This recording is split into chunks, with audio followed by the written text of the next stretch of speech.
ಗುರುರಾಯರಿಗೆ ಅತ್ಯಂತ ಪ್ರಿಯವಾದ ಈ ಮಂತ್ರವನ್ನು ಯಾರು ಭಕ್ತಿ ಶ್ರದ್ಧೆಯಿಂದ 21 ದಿನಗಳವರೆಗೂ ಪಠನೆ ಮಾಡುತ್ತಾರೋ ಸಾಕ್ಷಾತ್ ಗುರುರಾಯರೇ ಅವರ ಕನಸಿನಲ್ಲಿ ಬಂದು ಅವರ ಕಷ್ಟಗಳು ಬಗೆಹರಿಯುವಂತೆ ಅನುಗ್ರಹಿಸುತ್ತಾರೆ.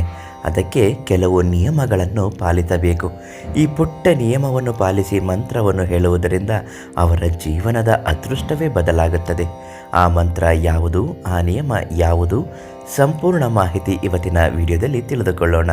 ಅದಕ್ಕಿಂತ ಮೊದಲು ನೀವಿನ್ನೂ ನಮ್ಮ ಅದೃಷ್ಟಧಾರೆ ಚಾನಲನ್ನು ಸಬ್ಸ್ಕ್ರೈಬ್ ಮಾಡಿಲ್ಲ ಅಂದರೆ ಮೊದಲು ಈ ಕೂಡಲೇ ಸಬ್ಸ್ಕ್ರೈಬ್ ಮಾಡಿ, ಒಂದು ಲೈಕ್ ಮಾಡಿ, ಓಂ ನಮೋ ಗುರು ರಾಘವೇಂದ್ರಾಯ ನಮಃ ಅಂತ ಕಮೆಂಟ್ ಹಾಕಿ. ನಿಮಗೆ ತುಂಬ ಒಳ್ಳೆಯದಾಗತ್ತೆ. ಎಷ್ಟೋ ಕಷ್ಟಗಳನ್ನು ಅನುಭವಿಸುತ್ತಿರುವ ಸಾವಿರಾರು ಜನರು ಇಂದಿಗೂ ನಮ್ಮ ಜೊತೆಯಲ್ಲೇ ನಮ್ಮನ್ನು ಸೇರಿಸಿಕೊಂಡು ಇದ್ದೇ ಇರುತ್ತೇವೆ. ಆದರೆ ಈ ಕಷ್ಟಗಳು ಬಗೆಹರಿಯಬೇಕು ಮತ್ತು ಎಲ್ಲರ ಹಾಗೆ ನಾವು ನಗುತ್ತಾ ಸಂತೋಷವಾಗಿರಬೇಕು. ಯಾವುದೇ ರೀತಿಯ ತೊಂದರೆಗಳು ಇದ್ದರೂ ಆ ತೊಂದರೆಗಳಿಗೆ ಪರಿಹಾರ ಅನ್ನುವುದು ಬೇಕು. ಇವೆಲ್ಲವೂ ಮಾಡಿಸಿಕೊಳ್ಳಬೇಕು ಅನ್ನೋದಾದರೆ ರಾಯರ ಪರಮ ಭಕ್ತರು ಪ್ರಧಾನ ತಾಂತ್ರಿಕ್ ಕೀರ್ತಿ ಪ್ರಸಾದ್ ಗುರುಗಳಿಗೆ ಒಂದು ಕರೆ ಮಾಡಿ ನಿಮ್ಮ ಎಲ್ಲ ಸಮಸ್ಯೆಗೂ ಅವರಿಂದ ಉಚಿತವಾಗಿ ಪರಿಹಾರವನ್ನು ಕೇಳಿ ಪಡೆದುಕೊಳ್ಳಿ. ಗುರುರಾಯರು ಕಲಿಯುಗದ ಕಾಮಧೇನು. ಒಂದು ಬಾರಿ ಅವರನ್ನು ಭಕ್ತಿಯಿಂದ ಬೇಡಿದರೆ ಏನೇ ಕೇಳಿದರೂ ರಾಯರು ಇಲ್ಲ ಎನ್ನುವುದಿಲ್ಲ.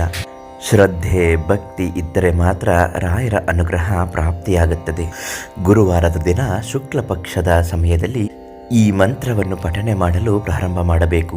ಅದಕ್ಕಿಂತ ಮೊದಲು ಒಂದು ಪುಟ್ಟ ನಿಯಮವನ್ನು ಅನುಸರಿಸಿ ಗುರುವಾರದ ದಿನ ಬೆಳಿಗ್ಗೆ ಬೇಗ ಎದ್ದು ತಲೆ ಸ್ನಾನ ಮಾಡಿ ರಾಯರ ಫೋಟೋದ ಮುಂದೆ ಕುಳಿತುಕೊಂಡು ರಾಯರ ಫೋಟೋವನ್ನು ಚೆನ್ನಾಗಿ ಒರೆಸಿ ಅದಕ್ಕೆ ಸ್ವಲ್ಪ ನೀರನ್ನು ಹಾಕಿ ಪ್ರೋಕ್ಷಣೆ ಮಾಡಿ.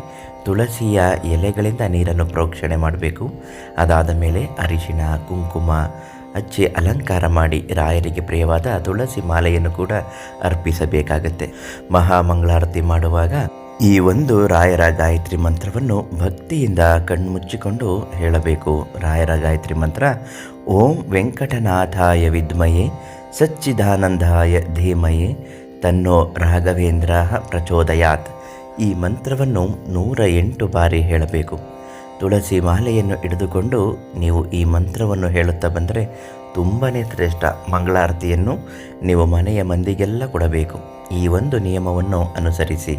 ಯಾವುದೇ ಕಾರಣಕ್ಕೂ ಹಿಂದಿನ ದಿವಸವಾಗಲಿ ರಾಯರ ಪೂಜೆ ಮಾಡಿದ ನಂತರವಾಗಲಿ ಮಾಂಸಾಹಾರವನ್ನು ಬಿಡಬೇಕು. ಯಾವುದೇ ಕಾರಣಕ್ಕೂ ಧೂಮಪಾನ ಮದ್ಯಪಾನ ಇಂತಹ ಕೆಟ್ಟ ವ್ಯಸನಗಳು ಇದ್ದರೆ ಅದನ್ನು ಕೂಡ ಮಾಡಬಾರದು. 21 ದಿನಗಳ ಕಾಲ ನೀವು ಮಾಡುವ ಈ ವ್ರತದಲ್ಲಿ ಇಂತಹ ಕೆಟ್ಟ ಚಟಗಳು ಇದ್ದರೆ ಬಿಟ್ಟು ಬಿಡಬೇಕು. ಆಗಲೇ ಗುರುರಾಯರು ನಿಮ್ಮ ಕನಸಿನಲ್ಲಿ ಬಂದು ನಿಮ್ಮನ್ನು ಅನುಗ್ರಹಿಸುತ್ತಾರೆ. ಒಂದು ಬಾರಿ ರಾಯರು ನಿಮ್ಮ ಕನಸಿನಲ್ಲಿ ಬಂದು ಅನುಗ್ರಹಿಸಿದರೆ ಮುಗಿಯಿತು. ನಿಮ್ಮ ಸಕಲ ಸಂಕಷ್ಟಗಳು ಕಳೆಯುತ್ತದೆ. ರಾಯರ ಅನುಗ್ರಹ ನಿಮ್ಮ ಮೇಲೆ ಸದಾ ಇರುತ್ತದೆ. ಈ ರಾಯರ ಅನುಗ್ರಹಕ್ಕಾಗಿ ಪ್ರಧಾನ ತಾಂತ್ರಿಕ್ ಕೀರ್ತಿ ಪ್ರಸಾದ್ ಗುರುಗಳಿಗೆ ಒಂದು ಕರೆ ಮಾಡಿ ನಿಮ್ಮ ಎಲ್ಲ ಸಮಸ್ಯೆಗೂ ಶಾಶ್ವತ ಪರಿಹಾರದ ಮುಕ್ತಿಯನ್ನು ಉಚಿತವಾಗಿ ನಿಮಗೆ ನೀಡುತ್ತಾರೆ. ನಾಳೆ ಮತ್ತೊಂದು ಮಾಹಿತಿಯೊಂದಿಗೆ ನಿಮ್ಮನ್ನು ಭೇಟಿ ಮಾಡ್ತೀನಿ. ಧನ್ಯವಾದಗಳು.